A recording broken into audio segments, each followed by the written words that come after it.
Hello बच्चों, आइए प्रश्न को पढ़ते हैं। तीन सिक्के एक बार उछाले जाते हैं। वर्णन कीजिए कि तीन घटनाएं जो परस्पर अपवर्जी हैं किंतु निशेष नहीं। सबसे पहले हमें इस प्रश्न की मुख्य अवधारणा को समझना होगा। यदि हम तीन सिक्कों को उछालते हैं तो उससे प्राप्त घटनाओं की प्रतिदर्श समष्टि क्या होती है? यह होती है हमारी एच एच एच, या फिर यह हो जाए हमारी टी टी टी, और या फिर यह हो जाए एच एच टी, और या फिर यह हो जाए हमारी टी टी एच, और या फिर हम बोलेंगे टी एच टी, या फिर यह हो जाए हमारी एच टी टी, या फिर यह हो जाए हमारी टी एच एच, या फिर यह हो जाए हमारी एच टी एच।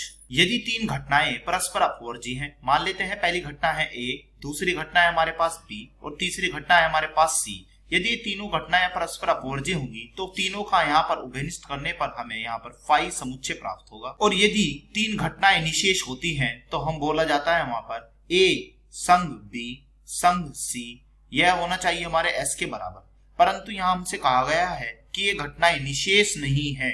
इसका अर्थ है कि ये एस के बराबर नहीं होनी चाहिए। तो अब हम यह मुख्य अवधारणा का प्रयोग करते हुए अपने प्रश्न को हल करने की ओर चलते हैं। मान लेते हैं एक घटना हमारी कुछ इस प्रकार है जिसकी प्रतिदर्श समष्टि यहाँ पर होगी तीनों सिक्कों पर पट। अब हम इसकी प्रतिदर्श समष्टि लिख लेते हैं, यानी कि एच एच एच। तथा बी घटना हमारी कुछ इस प्रकार होगी तीनों सिक्कों पर चित। अब हम इसकी प्रतिदर्श समष्टि लिख लेते हैं, यानी कि टी टी टी। सी घटना हमारी कुछ इस प्रकार होगी दो चित प्राप्त होना, इसकी प्रतिदर्श समष्टि लिख लेते हैं टी टी एच, या फिर यह होगी हमारी टी एच टी, या फिर यह होगी हमारी एच टी टी। तो हम यहाँ देख रहे हैं यदि हम ए उभयनिष्ठ बी उभयनिष्ठ सी करें तो हमें क्या प्राप्त होगा?